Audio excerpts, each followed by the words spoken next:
What is up, guys? Just arrived here in Montreal, stopping at the Playground Poker. Gonna be trying out the 2-5 and the 5-10, and I think there's gonna be a mandatory straddle at the 5-10, so it's probably gonna play like a 5-10-20. I checked in on the wait list, but there seems to only be one table running, so might not get a table going, but we're gonna go probably play some 2-5 to start out, and then move on to the 5-10-20 game, which I heard plays pretty big here. The rake is pretty steep. It's, I think, 5% up to $16 Canadian, which, you know, is going to add up for sure. But they do offer free drinks and free food at the table. I heard that you can order Hennessy and you can order steaks, which is definitely going to be a plus. So, yeah, we're going to go check it out. I'll let you know how it goes. So a bit of a check-in. I didn't record any of the hands, but I got seated at a 2-5 table, and I kid you not, my very first hand, okay? My very first hand, I get completely stacked. I sit down in the big blind in middle position, raises to $35. It's 2-5 with a with the $10 straddle, and I'm in for $800 because that's the max buy-in. And I looked down at King 10 of clubs in the big blind. I 3-bet to 125, which, you know, is a little bit on the smaller side. I think I could have raised up a little bit by $10, but I wasn't really thinking in the moment. I didn't really do the calculations in my head. So anyways, middle position calls. So we go heads up to a flop of Jack 10-5. We flop middle pair. You know, obviously, you know, not bad, right? So I check. He bets 75 into the pot of 250. I call the 75, so now there's roughly 400 in the pot, and the turn comes an ace of diamonds, bringing in backdoor diamonds. I check with King 10. The guy checks too. I was planning on actually just, if he bet, I was just going to go all in as a bluff, because I think the ace of diamonds changes a lot of things on that board. But anyways, the river comes a queen of diamonds, so I make Broadway straight, and backdoor flush does get there, but I'm not really worried about that. You know, the SPR is just too low. I overbet to 550. He shoves all in for 600. It's only 50 more to call, and he turns over the nut flush for King 9 of diamonds. So yeah, I mean, it wasn't ideal for the first, you know, hand getting stacked like that, and then after that, it was just an absolute nightmare. I mean, I just could not win a single hand. Just losing pot after pot after pot. Didn't win anything at the 2-5, but my table at the 5-10-20 just got ready, so I'm gonna move over there. You know, hopefully it's not gonna be one of those nights. I was definitely a little bit scared. You know, already down 1,200 in 20 minutes, so obviously that's not a great start. You know, we're having a bit of a nightmare run, but we're gonna see if our luck can turn around at the 2-5-10. You know, hopefully it goes well. Let's get into some hands. In our very first hand of the session, we wake up with King Queen of clubs under the gun and bump it up to $50. An old Chinese man in middle position calls the $50, and we go heads up to a flop of King Jack 3 rainbow. When the flop comes dry like this, we like to bet out small, so I bet out $40, and we immediately get raised to $150. There isn't really much on this board I can really see Villain having. He's repping hands like King Jack, pocket Jack sometimes, and pocket threes, if he ever has those in this spot. He could also have a hand like King Queen or King 10, which we're, you know, either chopping to or beating. So sometimes I feel like I can go for a raise here, but I elect to call and keep some of his bluffs in his range. Off to a turn we go, which comes drier than the grandmas at the bingo room next door. It comes an offsuit deuce.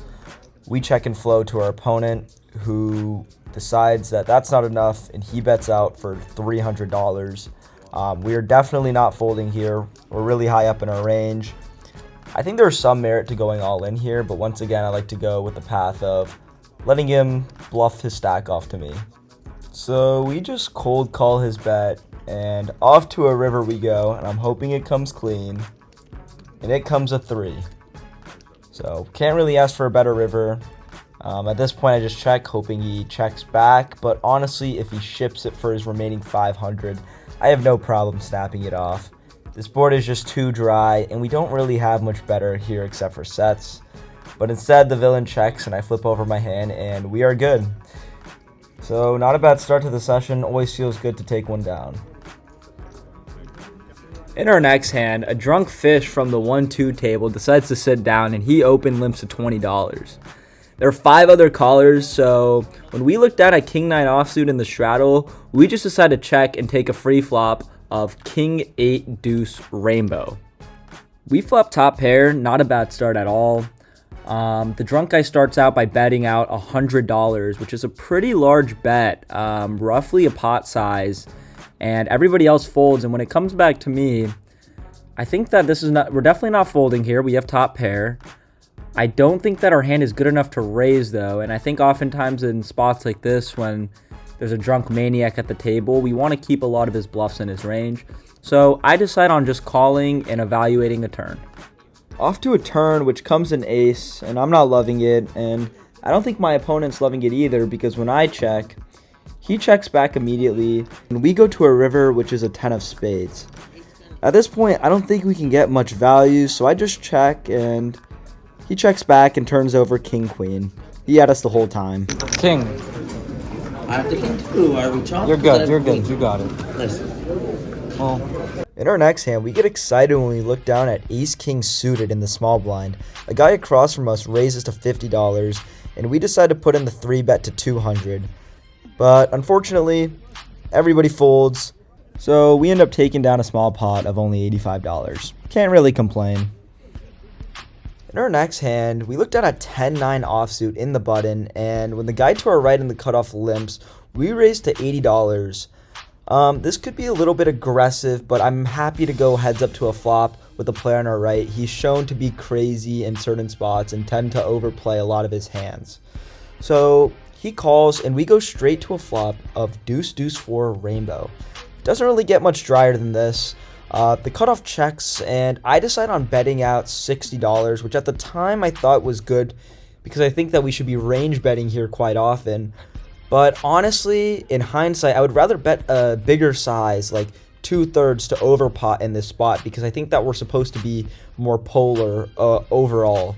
But in this case, the cutoff calls, and off to a turn we go, which comes a jack of hearts. Now at this point, the cutoff checks, and I think I could go with betting or checking here, but I tend towards a check, and the main reason that is I think that the cutoff could have a lot of hands like middling pocket pairs, like pocket 6s, pocket 7s, pocket 8s, 4-5 suited, ace 4 suited type of hands, and I really don't think that the jack changes much, and I think that I'm really just barreling off my stack in this spot for no reason. So therefore, I decide to check. and off to a river we go, which comes a board pairing 4. Now there's 2 pair on the board, and when my opponent bets out for 300, we just snap fold. And he's nice enough to show us that he has a 4 for the full house, so nothing much more to it. For the next 2 hours or so, we run into a bit of a dry stretch. We get some medium strength hands, and we bluff our way to some small pots with a C bet here and a C bet there. But most of the time, I was just missing the flop with some suited connector hands like 9-8 suited and 7-8 suited. And I ended up just folding, and then folding, and then folding some more. Eventually bringing my stack down to about $1,300, but the action's about to completely change when we look down at pocket 9s in the big blind. The hand starts out with middle position raising to $60, a strong player in middle position +1 calling, and the small blind calling. Considering stack sizes, my stack is at around $1,350 at this point. I think it's better to take a price to try and flop a set 4 ways, but for some reason, I didn't feel like testing my luck, so I just squeezed instead to $360, hoping to take down some of the dead money in the pot, or go heads up at the very least. The initial raiser folds, which is a relief, but for some reason, the middle position +1 player calls, and the small blind calls. What the fuck is going on here? At this point, I'm just praying for a set. My hand is no good unless we do so. I send a prayer to the poker gods just for the one time, and ding, ding, fucking ding, the flop comes 9-6 deuce double suited. We flop top set for the absolute nuts. At this point, all I see is dollar signs, and I'm just figuring out how I'm gonna get the money in, but I am not concerned. I throw out a bet of $300 after the small blind checks it to us. The player in middle position calls, and the small blind tanks for a while, but reluctantly folds. Damn, I wish I could have got him too. But anyways, we go off to a turn of the 10 of clubs. Not a great turn, but with my stack size, I have no problem getting it in at this point. I think that flushes are not a huge part of his range necessarily, but I still think that I should be checking this turn sometimes to maybe induce some bluffs for him and sort of balancing out my range a little bit. And after we check, Villain reaches for chips and throws out $450. And at this point, what are we going to do? We go all in for $657. And when our opponent goes into the tank with such little left to call, we know that we're good. I'm just sitting there waiting patiently. I'm seeing dollar signs. And especially when our opponent even says, Chance of drawing dead right now. Dead.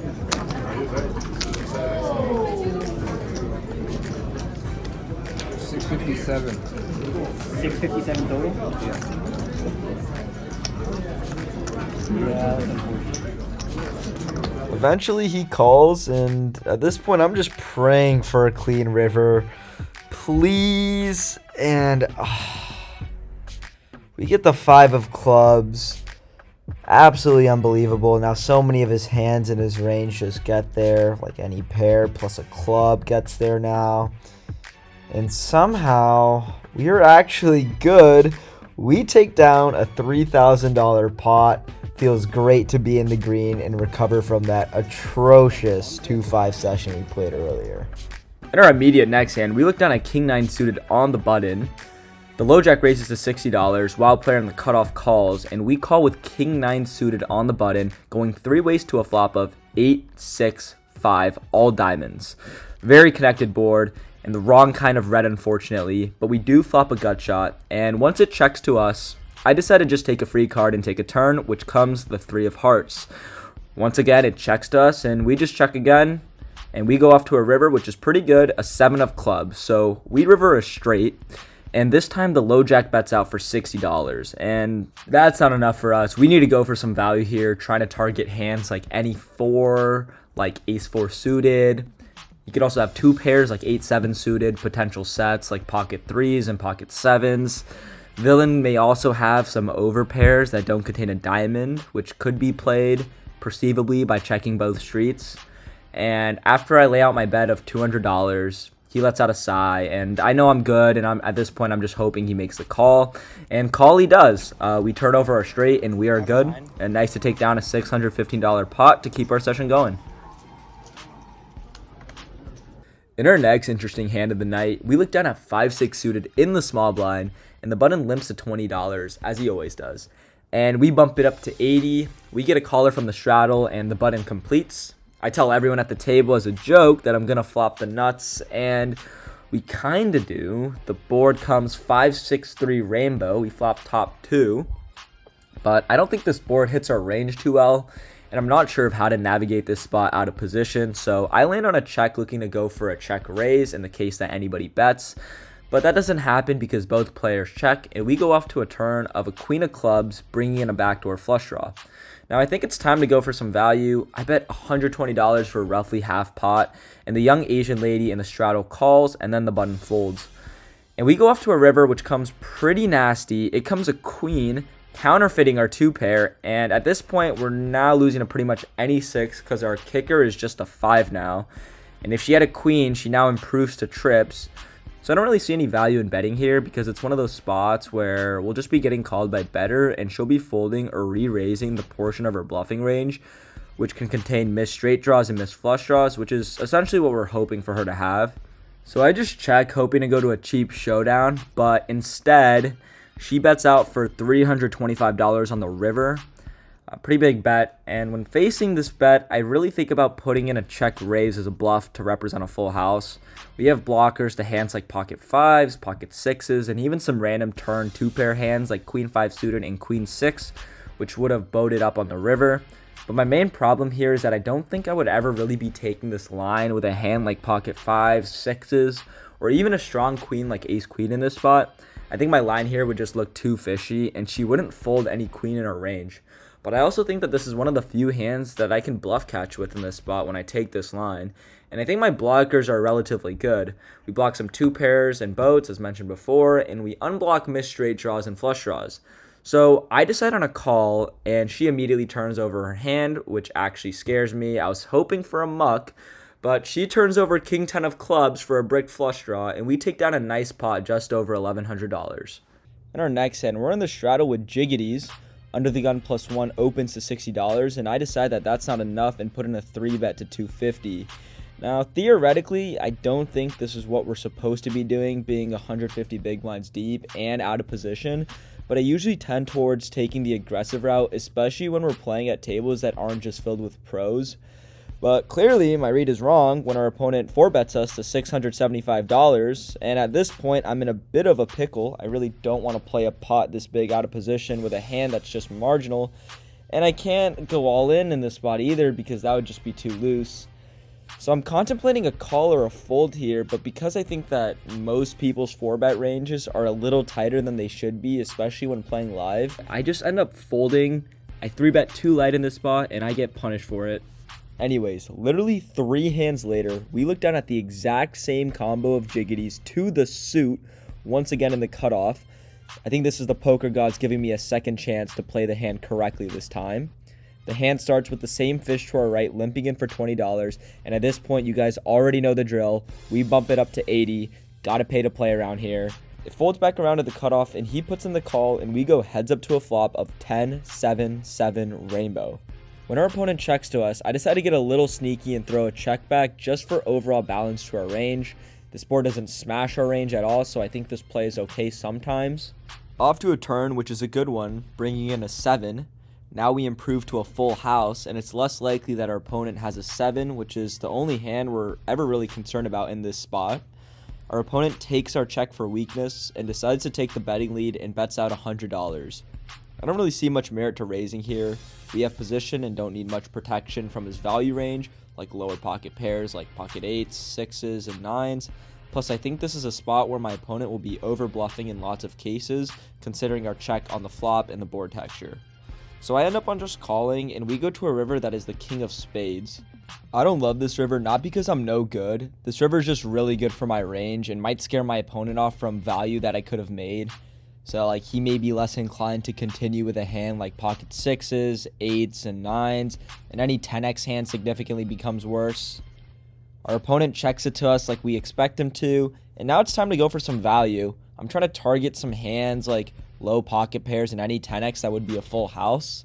And I land on a sizing that's roughly half pot and bet out $180 for value. Our opponent doesn't think too long before calling, and he shows us that he had a 10, and we take down a nice pot of $755. After that hand, we get moved to the main 5-10 table, where we get seated to the right of a pro. Definitely not the seat I want to be in, especially considering that he covers me by about $10,000. Anyways, in our first hand at the new table, we look down at ace-queen offsuit in the big blind. A weaker player in middle position puts in a limp, and when it folds to us, we bump it up to $80. He calls, and we go heads up to a flop of queen, 8, 5, 2 clubs. We flop top on a super draw heavy board. There's flush draws and tons of straight draws like jack 10, jack 9, 9, 10, 6, 7. You guys get the point. I bet out $80 for half pot. In hindsight, I think I can go bigger here to charge my opponent's draws, which I think he'll have lots of considering he limp called pre-flop. I think his range is condensed heavily with suited ace type hands, suited connectors, and potentially pocket 5s. Our opponent puts in the call, and we go to a 9 of hearts turn. Now 6-7 gets there, and 9-8 also improves to 2 pair, which he could very well have. I check for pot control, and he bets out $220. We're not going anywhere with our hand. We call, and the river comes in offsuit 10. We check, and I'm ready to call off any bet from our opponent up to pot without actually realizing that there was 4 to a straight. I guess I had a bit of board blindness. It's been a long session. But that doesn't matter because our opponent checks back and shows us 9-8 suited for 2 pair. At the time, I was actually confused why my opponent didn't bet out for value, but I just didn't see that any jack would be a straight, so luckily he didn't bet out because we would have lost a lot of money there. In our last hand of the night, we look down at 7-6 suited in the small blind. It folds all the way to the cutoff, who opens to $75. The button calls, and I'm supposed to fold here, but we're a couple jack and cokes in, and I'm getting bored, so I toss in the call, and the pro to our left also calls in the big blind. We go 4 ways to a flop, which comes 8, 6, 4 rainbow. We flop middle pair and a gut shot. It checks to the initial raiser and the cutoff, who bets out $150 for half pot. And when the button folds, I think that a fold here is definitely conventional, but I think that the board really doesn't favor our opponent's range, and I feel like we have enough equity to call considering that we have 5 outs to trips or 2 pair and a gut shot, and we can bluff future streets on board textures like these. So I opt for a call, and the pro to my left folds, which is a relief, off to a turn which comes an ace of spades, bringing in a backdoor flush draw. This isn't a great turn because now some of his bluffs improve, like ace king and ace queen, so I just check and our opponent checks back. We go off to a river, which brings an offsuit 4, and after our opponent checks the turn, I'm feeling pretty confident that he has a demoted overpair like pocket jacks, queens, or kings, or maybe a backdoor flush with overs on the flop that didn't connect with the turn like king queen suited. And also, when the river comes like this, I think we need to find a way to balance our value combos in this spot, which in this case would be hands like 5-4 suited, ace-4 of diamonds and hearts that have backdoor flushes on the flop, ace-8 suited, or maybe some slow-played sets like pocket 8s or pocket 6s, which I could occasionally take this line with. So I decide to turn my hand into a bluff, considering I think my opponent is weak, and I bet out for $450 for a roughly 3/4 spot, hoping for a fold. Our opponent goes into the tank and eventually says that he thinks I have pocket 7s, which to his merit is a very close guess. He ends up folding, however, and because his guess was so close, I ask him if he wants me to show. He says yes, and I show him that he was pretty close. No, I think you're bringing pocket 7s. Wanna see? Show him pocket 7s. Good read. Kind of. Anyways, it was nice to scoop this last pot at the end of the session. Time to go to the cage to cash out.